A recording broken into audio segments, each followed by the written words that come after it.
রাজধানীর একটি হোটেলে ব্র্যান্ডিং বাংলাদেশ ও ব্যাংক রেমিটেন্স অ্যাওয়ার্ড অনুষ্ঠানে বক্তব্য রাখছেন বাংলাদেশের পররাষ্ট্র উপদেষ্টা তৌহিদ হোসেন। সরাসরি চলে যাচ্ছি সেখানে।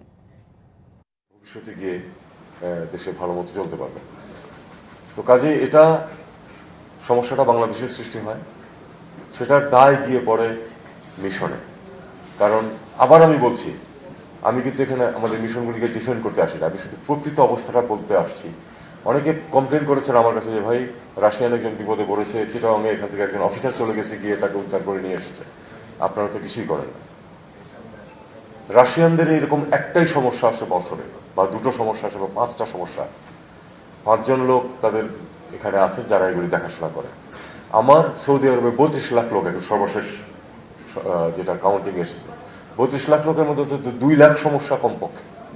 এই 2 লাখ সমস্যা সমাধানের জন্য আমার আসল সমস্যা আরো বেশি, 2 লাখের চেয়ে অনেক বেশি। আমি বলছি যে যদি সর্বনিম্ন 2 লাখ সমস্যাও থাকে, সেটা টেক কেয়ার করার জন্য আমার মোট কর্মচারী আছে 20 জন।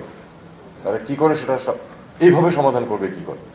তারপরেও এটা আপনাদের অভিযোগ কিছু সত্য, যে আমি বলার চেষ্টা করি সবসময় যে যে কাজটা তুমি করতে পারবেও না, সেটা একটু বুঝিয়ে বলো, একটু সুন্দর হাসি মুখে বলো, তাহলে কিন্তু যে একটা সার্ভিস যে পেলো না, সেও কিন্তু অনেকটা আশ্বস্ত হবে যে না, আমার কথা তাতে শোনা হয়েছে, এটা সম্ভব নয়।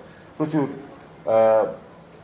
দাবি বা অনুরোধ আসে যেগুলি আসলে পালন সহায়তা করা দেওয়া সম্ভব না, কারণ সেটা আইনে কুলায়। কিন্তু সেটা ঠিকমতো বুঝিয়ে বললে তারা অনেকে বোঝেন। অনেকে কিন্তু বুঝতে চান না, বিশেষ করে যাদের একটু ক্ষমতার সাথে যোগ সাজস আছে, তারা জোর করে অনেক কিছু আদায় করে নেওয়ার চেষ্টা করেন, এবং সেটা নিয়ে